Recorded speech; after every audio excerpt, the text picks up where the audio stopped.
भारतात लग्नाचा विषय महत्त्वाचा आहे। प्रत्येक मुलीला आणि मुलाला लग्न करायचे असते, पण कुणाचे लग्न झाले नाही तर शेजारी तसेच नातेवाईक टोमणे मारत असतात। असाच काहीसा प्रकार मध्य प्रदेशातील दमोहा येथे राहत असणाऱ्या एका 30 वर्षाच्या तरुणासोबत घडला आहे। मात्र परत त्यांनी जी काही अनोखी शक्कल लढवली आहे त्याला आता स्थळांची रांग लागली आहे। हा प्रकार काय आहे पुढे पाहण्याआधी आताच PS मराठी न्यूजला सबस्क्राईब करा। दीपेंद्र राठोड असे या 30 वर्षाच्या तरुणाचे नाव असून त्याचे लग्न झालेले नाही। दीपेंद्र राठोड हे ई-रिक्षा चालवतात, लग्न झालेले नाही। त्यांनी अनोखी पद्धत राबवली आहे। दीपेंद्रने त्याच्या ई-रिक्षात एक मोठी होल्डिंग लावली आहे, ज्यामध्ये त्यांनी त्याची संपूर्ण माहिती दिली आहे। या होल्डिंग मध्ये त्यांनी शिक्षण, उंची, रक्तगट इत्यादी लिहिलेले आहे। तो ई-रिक्षातून शहरात फिरत असतो। जिथे तो ई-रिक्षा घेऊन जातो तिथे लोक होल्डिंगवर काय लिहिलं आहे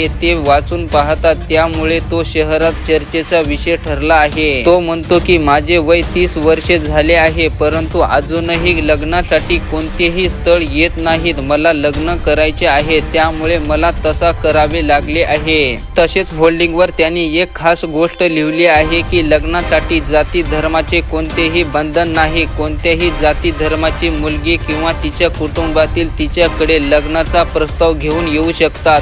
तसेच मीडिया रिपोर्टनुसार दीपेंद्रनं सांगितले आहे की त्याच्या कुटुंबातील त्याच्या लग्नाबद्दल अनेकाजवळ बोलणी केले, पण प्रत्येक वेळी कोणत्या ना कोणत्या कारणाने त्याचे नाते तुटले। पण लग्न न केल्याने लोक त्याला टोमणे मारू लागले होते, त्यामुळे त्याने हा अनोखा मार्ग स्वीकारला आणि त्याच्या रिक्षाच्या मागे लग्नासाठी बायोडाटा पोस्ट केला। आता दीपेंद्रकडे लग्नासाठी अनेक मुलींचे स्थळ येत असल्याचे सांगितले जात आहे।